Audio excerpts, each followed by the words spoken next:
In this tutorial, I'm going to show you how you bring images into your Photoshop projects.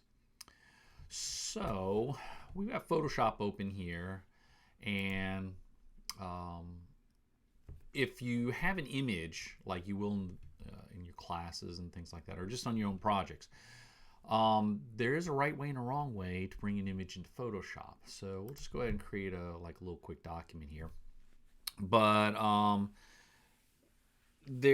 with Adobe in general, there's usually 2 to 3 ways that you can bring something in, or open something up, or shortcut, or hotkey command, or something like that.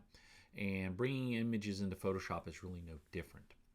So one way is I can go to File, Open, and I can browse for the image. And open it up, or I can drag the image onto the Photoshop icon and open it up. But then how do I get it actually into here, my project that I want to work on?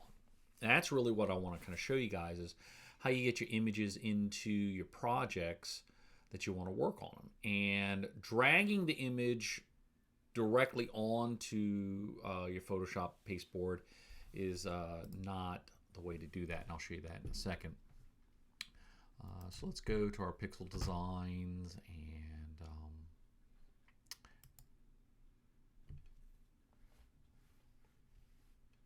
204, and we'll go with project 1 just to kind of show you. So I can go to File, Open, and we'll just click the stapler. And I can open the file up in Photoshop, but then how do I get it into my project is the real thing that I want to show you guys.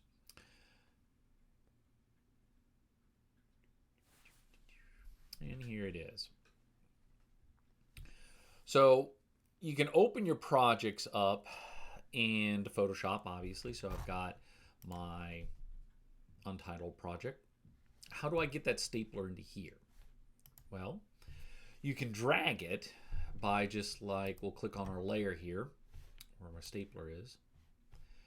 And I'm going to drag it in. I'm going to go right up to the top where the top of my file is. See where my arrow is? And then I'm still holding the mouse down. I don't let it go when I drag it. And then I float my mouse while I'm still holding it down right to about the middle of it. And once I get to the middle of it, I let it go.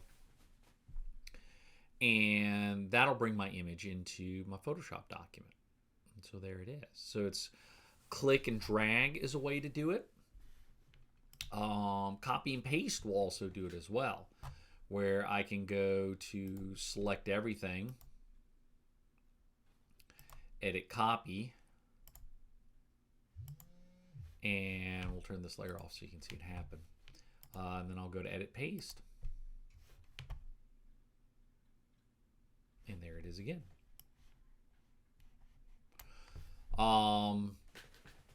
I can take the document itself, as I was mentioning earlier. I can take it and I can just drag it. See how I'm just kind of dragging it? But I'll drag it over my Photoshop icon. If you take the icon and you drag it straight to your document here, don't do that, because what happens is it creates a link to this, and you're going to be very limited in your editing capabilities, because it's going to want you, I say it, Photoshop and your computer in general are going to want you, if you want to make any changes to it, you got to change the original. You're not going to be able to change it too much in Photoshop if you do it that way. So don't drag an image straight to your pasteboard. Either open it up directly in Photoshop, copy and paste it into your file, or drag and drop it from the file after you've opened it, drag it into your pasteboard that way, but never from your desktop or your travel drives or anything like that. So that's how you bring your images into Photoshop.